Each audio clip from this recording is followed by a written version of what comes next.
பாஸ்கரதாசின் கொலை என்கின்ற அந்த புத்தகம் இப்படி சொன்னது. பாஸ்கரதாஸ் ஒருத்தன் தன்னுடைய ஆக கீழே விழுந்து அழிந்து போக காத்திருக்கக்கூடிய ஒரு நண்பனை தெருவில் இருந்து கண்டெடுக்கிறான். அவனுக்கு நல்ல உணவு கொடுத்து, உடை கொடுத்து, வேலை கொடுத்து, பணம் கொடுத்து அவனை வாழ வைக்கிறான். அவனுக்கு பாஸ்கரதாசின் இளம் மனைவியோடு தொடர்பு வந்து விடுகிறது. அந்த இளம் மனைவி பாஸ்கரதாசை கொலை செய்ய திட்டம் போடுகிறாள். திட்டம் போடுவதற்கு அவள் இவனை பயன்படுத்துகிறாள். இந்த ஆண் வந்த நண்பன் அவளுடைய சொல்லில் மயங்கி கொலை செய்வதற்கு ஒப்புக்கொள்கிறான். ஒப்புக்கொண்ட அவன் எப்படி கொலை பண்ணுவதுன்னா, ஒன்னால அவர் சோஃபால உட்கார்ந்துருப்பாரு, நீ பின்னால போய் இப்படி இழுத்து கொன்னுடு. கதை முடியுதுங்க.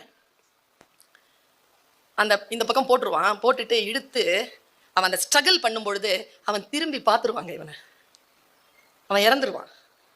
கடைசி வரைக்கும் அந்த பெண்ணோடு சேராமல் தன் நண்பன் வாழ வைத்த தன் நண்பன் தன்னால் தான் அவன் கொலையுண்டான் என்பதனை அவன் தெரிந்து கொண்டான் என்கின்ற குற்ற உணர்வில் தற்கொலை செய்து கொள்வான்.